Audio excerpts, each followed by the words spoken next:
Solve for m. So here we have two equations and we have to come up with the value for m in each equation. So the way we're doing it is we want to look at the constants first, and we're going to cancel the lowest value constant. So in this case we're looking specifically at minus 11 and positive 89. Which is the least value? Well, minus 11 is the least value out of those two terms. So to cancel minus 11, to take it back to 0, we add 11. We do the opposite, do the reciprocal. We do it to one side, we've got to do it to the other side.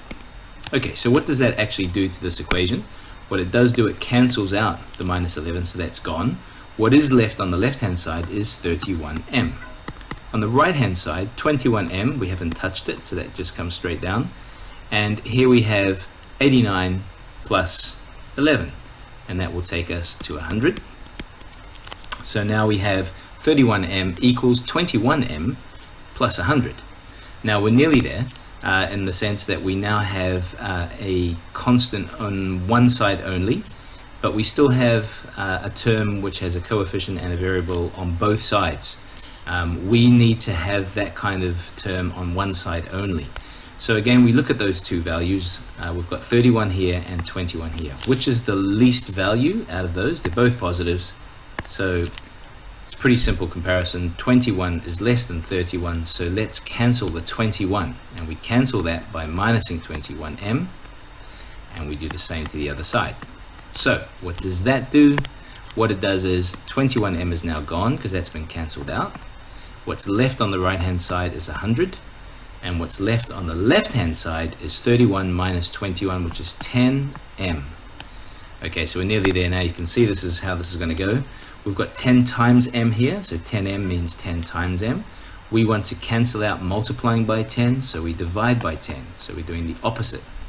We do the same to the other side. What that does, it takes out the 10 and it leaves the m, which is what we want. And on this side, 100 divided by 10 is 10. So that should be the correct answer. That should be what m is worth. We should always check. So what we're going to do is we take this 10 and we substitute it in to the original equation. So this is a 10 now, and this is a 10 now. So what does this say? It says 31 times 10. Now 31 times 10 is 310. Minus 11 would be 299. So we now know that the left hand side is worth 299.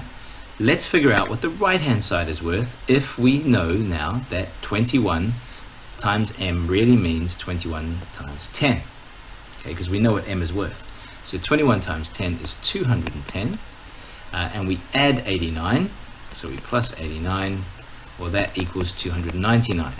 So perfect. The right hand side is 299, the left hand side is worth 299, therefore m equals 10 must be correct.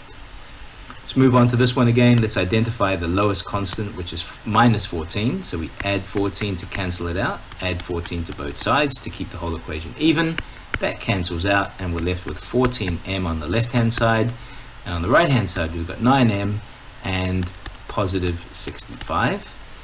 We now look for the lowest value term containing a coefficient, and in this case it's 9, so we minus 9m, minus 9m from the other side as well.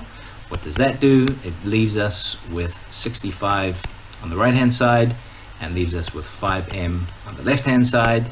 So you can see where we're going here. This is times 5, m times 5, so we divide by 5. That cancels out the timesing by 5. Do the same to the other side. We're left with m, right? We cancelled out the 5s there. And on this side, we're left with 13. So 13 should be the correct answer. Let's check to see that it is. I'm just going to substitute 13 into the original equation. So instead of m, it now reads 13, right? So it's going to be 14 times 13. Might need our calculator for that kind of stuff. 14 times 13, right, is 182. And we minus 14. What's that going to be? No harm in using our calculator again. Minus 14. 168, right? So that means that the left-hand side is worth 168, so the right-hand side better be worth 168 as well. We've got 9 times 13, okay, so 9 times 13 instead of 9 times m. We know what m is, it's 13, so 9 times 13, what's that? So let's use our calculator again. 9 times 13 is 117, and we add 51, is 168. Great, that means the right hand side is worth 168, the left hand side is worth 168. They're both the same, they both equal each other, so m equals 13 must be correct.